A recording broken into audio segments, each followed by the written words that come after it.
Bismillahirrahmanirrahim. Assalamualaikum warahmatullahi wabarakatuh. Inshallah, firstly, I want to say thank you to Dr. Ishaq because give me and my group a chance to present about my group case study organization management about the USM assignment case study 3. Firstly, I want to answer the question about the case study. In the question 3, identify the issues and challenges faced by USM when it first incorporated blended year learning in its education curriculum.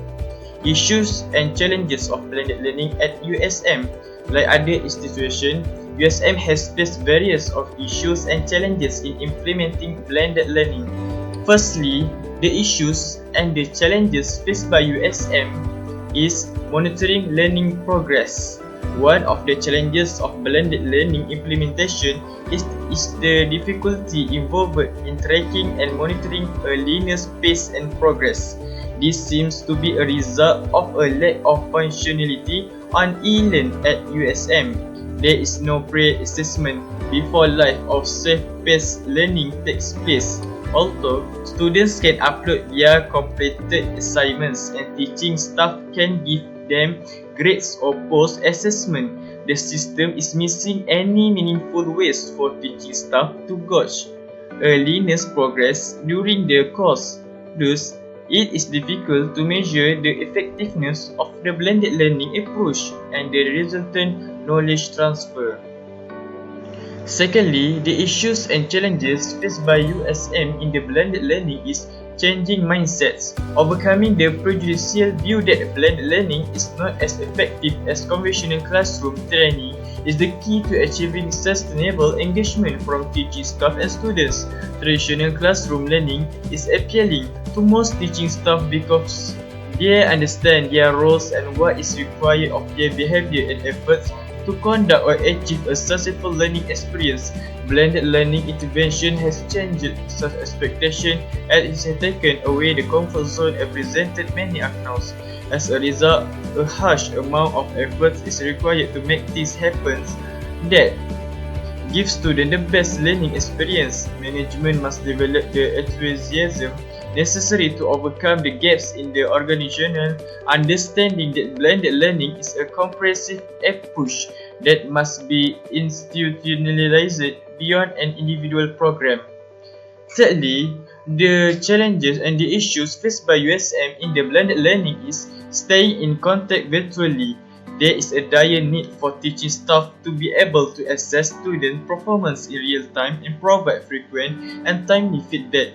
Assessment results can be used to progressively monitor and track student performance and ascertain that all requirements are being met. Teaching staff should stay in contact with students to ensure the expectations are well understood. A visual course map with suggested schedules for self-paced learning can help students get more organized. Next, the challenge and issues faced by USM in the blended learning is preventing rote learning.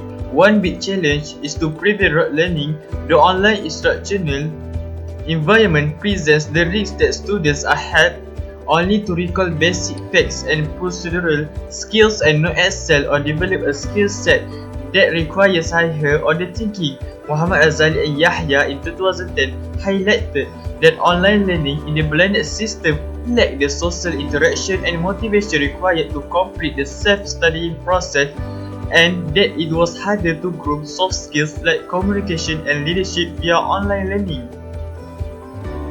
Last but not least, the issues and challenges faced by USM in the blended learning is being part of the community of learners. Tinto in 1975 noted that insufficient interactions between students, peers and faculty and differences between the prevailing value patterns of other students will likely to result in dropouts. In other words, students who feel they do not fit in and have a low sense of community tend to feel isolated and are at risk of dropping out. As McGregor said at 2005 suggested, an e-community can only do so much. An interactive community such as a class gathering or group meeting is required. USM organizes various events on its grounds to overcome possible feelings of isolation in students. That's all from me about my part of the question 3 about the challenges and issues faced by USM in the blended learning. Inshallah, next I want to explain and present about a question of study case in question 8. Discuss the pros and cons of using network structures to perform organization activities. Differentiate between staff authority and functional authority. Firstly, I want to explain and present about our pros and cons of using network structures to perform organization activities. The pros. We argue that the network structure is more agile compared to other structures such as functional areas, divisions, or even some teams. Communication is less siloed and flows freely, possibly opening up more opportunities for innovation.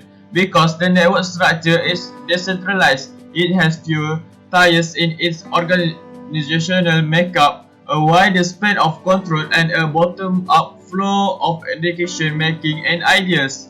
But the cons in using the network structure in the organization activities is, on the other hand, this more fluid structure can lead to more complex set of relationships in the organization. For example, lines of accountability may be less clear and reliance on external vendors can be quite high. These potentially unpredictable variables essentially reduce the core company control over its operational success. Besides that, the cost of using network structures to perform organization activities is complicated control and coordination of the network due to the complex business or mission of the organization.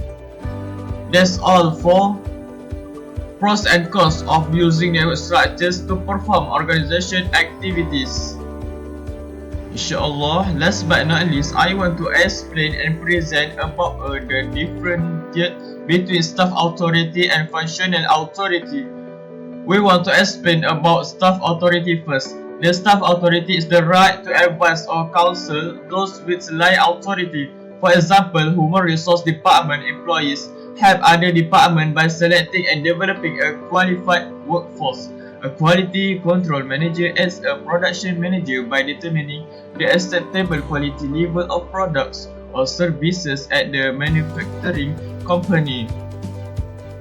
Therefore, staff authority gives staff personnel the right to offer advice in an effort to improve the operations, and the difference of functional authority compared to the staff authority is limited line authority.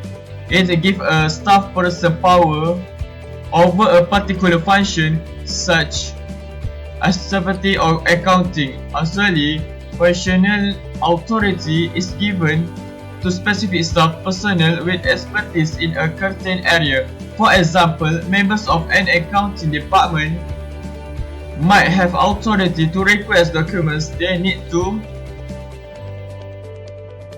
prepare financial report, or a human resource manager might have authority to ensure that all departments are complying with equal employment opportunity laws. Functional authority is a special type of authority to staff personnel which must be designated by top management. That's all from me for the question 8. Thank you. Bismillahirrahmanirrahim. Assalamualaikum warahmatullahi wabarakatuh.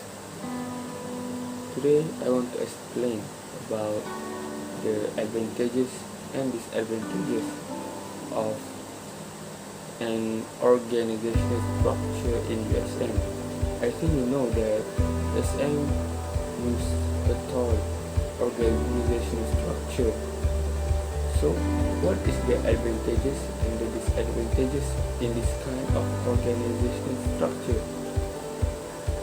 Let me explain. The primary advantages of a tall organizational structure is that it maintains a strong chain of command from the top level of the company all the way down to the employees. In a tall structure, employees below the top level of management can understand their roles and responsibilities which can increase productivity and efficiency. Another advantage is that employees are motivated by the possibility of being promoted to the management ranks. Ranks and file workers can leverage superior performance standards into low-level management and then continue working hard to achieve mid-level and senior management status.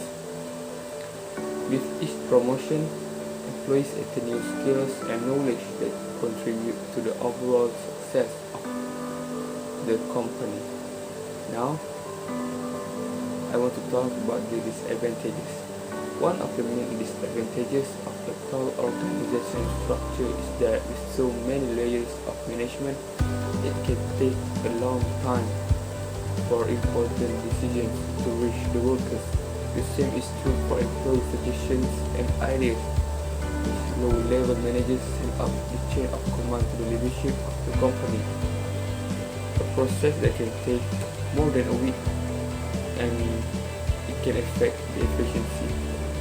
Employees in a tall structure are not empowered to make decisions without the approval of a supervisor or manager, which means that you may miss some business opportunities in the delay between the time of an employee seeks approval and receives the go-ahead. Employees in tall structures tend to feel disconnected from the top-level management because they so rarely interact.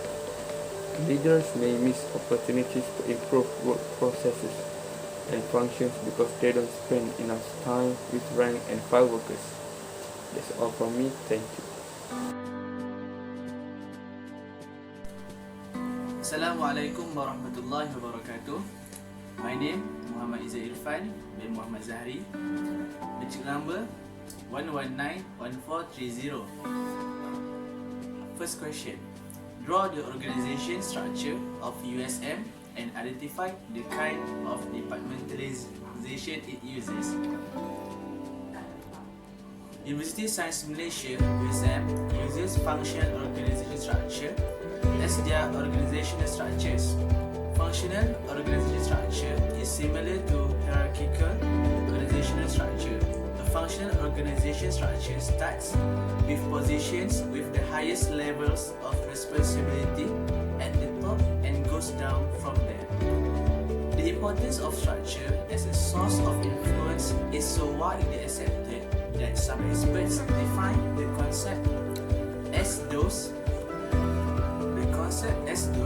features of the organization that serve to control or distinguish its parts. Functional organizational structure, also referred to as centralized structure, is one of several reporting structures a company could implement. It is the most widely used structure because it is the simplest and least expensive of the 7 alternatives. This form of structure tend to sort their employees on their specific skills and job functions and best suit for smaller companies or those that focus on single product or service. Generally, all functional heads will report directly to the company president or managing director or CEO as designated. Functional organizational structure works well in a stable environment where business strategies are less inclined to need changes or updating.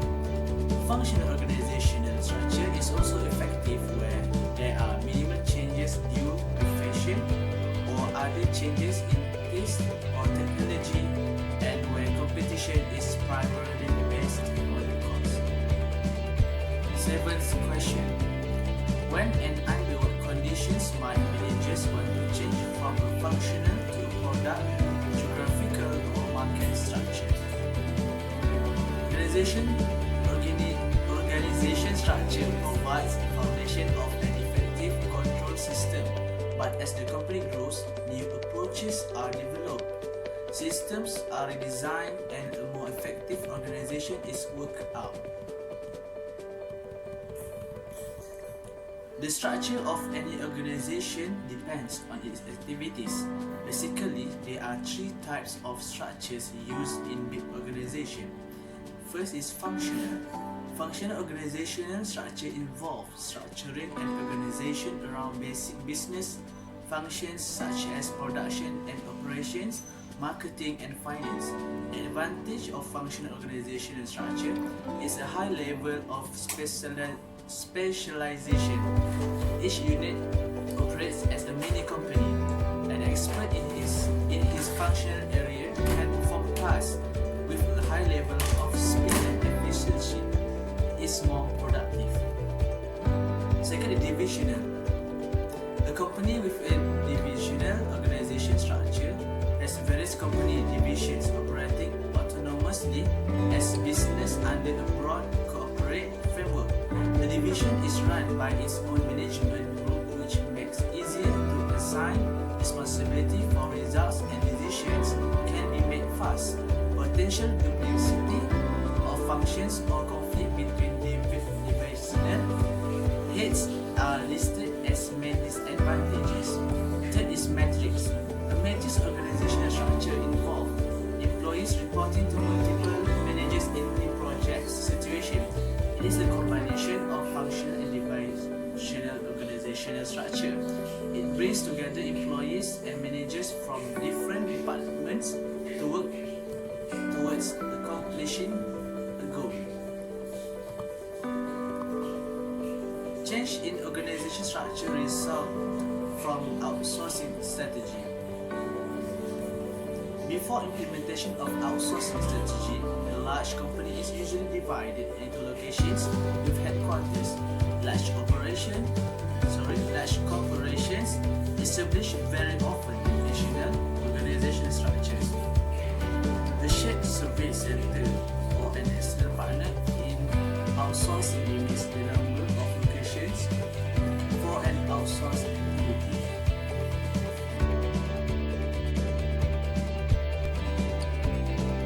Bismillahirrahmanirrahim. Assalamualaikum warahmatullahi wabarakatuh. First of all, my name is Amirul bin Has, matrix number 1192675. So today I want to show you what is organization and then describe the organizing process and example of each stages, and then lastly I want to list the various types of organizational structures. So firstly, what is organization?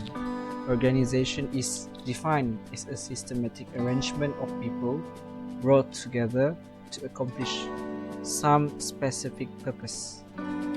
An organization has some characteristic such as a distinct goal and purpose, comprises people working together to accomplish certain objectives, and lastly, a systematic structures and aim to serve society.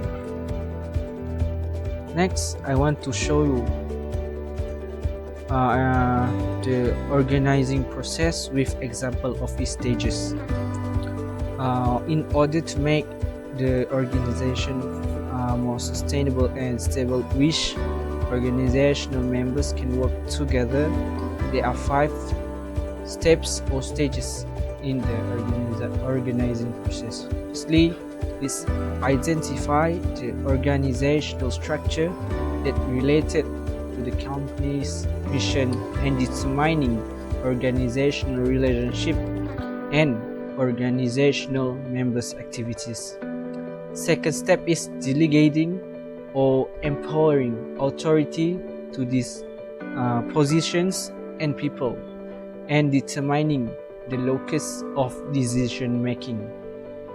Thirdly, the departmentalization, such as grouping. The manager needs to focus on processes like grouping of organizational members according to their expertise. And fourthly is coordinating resource.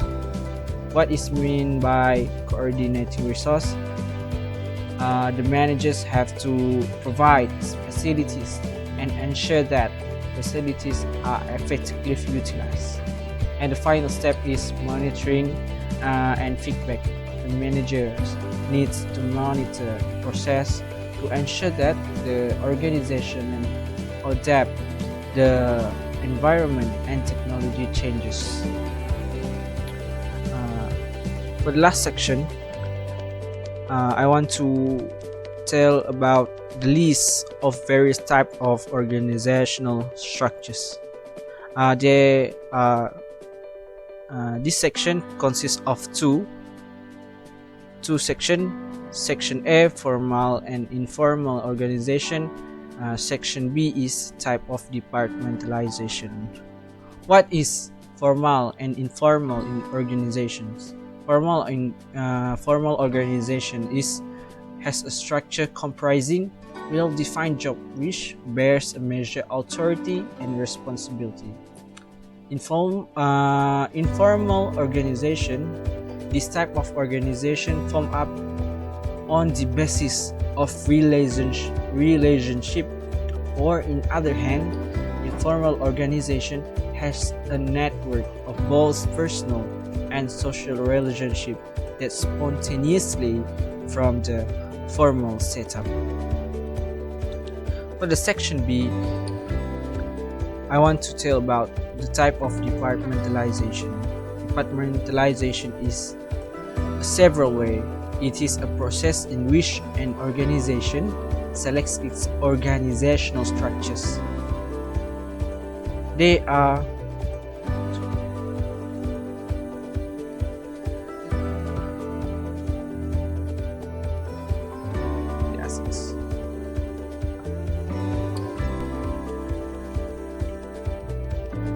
Next, I will tell you about the list of the various types of organizational structures. These organizational structures consist of two sections. Section A, formal and informal organizations, and B, type of departmentalization. Section A. What is formal and informal organization? Formal organization is a structure comprising well-defined job which bears a measure of authority and responsibility. Secondly, the informal organization is an organization formed on the basis of relationship, or in other meaning, informal organization has a network of both personal and social relationship that spontaneously originate from the formal setting. Section B, I will tell you about the type of departmentalization. What is departmentalization? Departmentalization can be defined in several ways. It is process in which an organization selects its organizational structures. Departmentalization allows the organization to treat a unit or department as a profit center. There are 6 main departmentalization that I will tell you about it. Firstly is functional departmentalization. Functional departmentalization is a group of related work activities based on their function. This type of organization structures is a form of a business where the authority is determined by the relationship between group function and activities. Secondly is divisional departmentalization. What is divisional departmentalization? Divisional departmentalization is an organization structure where corporate division operate as relatively autonomous business under a larger corporate umbrella. There are 3 departments under divisional departmentalization. Firstly is product departmentalization. Product departmentalization is done according to product or service available. USM, for example, produce graduates who are skills in the fields of research. B. Secondly is customer departmentalization. Customer departmentalization groups related work activities based on what customers are likely to buy in terms of an organization, product or service. Thirdly, process departmentalization. What is the process departmentalization? This type of departmentalization related work activities based on a production processes. Then the third from the departmentalization is geographical departmentalization. Geographical departmentalization groups related work activities according to areas that are served by a business. And the fourth, metric departmentalization. Metric departmentalization is a combination of functional departmentalization and task force departmentalization for improved harmonization of multiple components for a single activity. Fifth, team-based departmentalization. Team-based departmentalization is where an organization is structured to consist entirely of work groups or teams. This type of departmentalization allows team members to have authority to make decisions. And then lastly, network-based departmentalization and virtual organization. It's defined as boundaryless interrelationships between different organizations. This type of structures blurs the historical boundaries surrounding an organization by increasing its interdependence with the environment. So, thank you.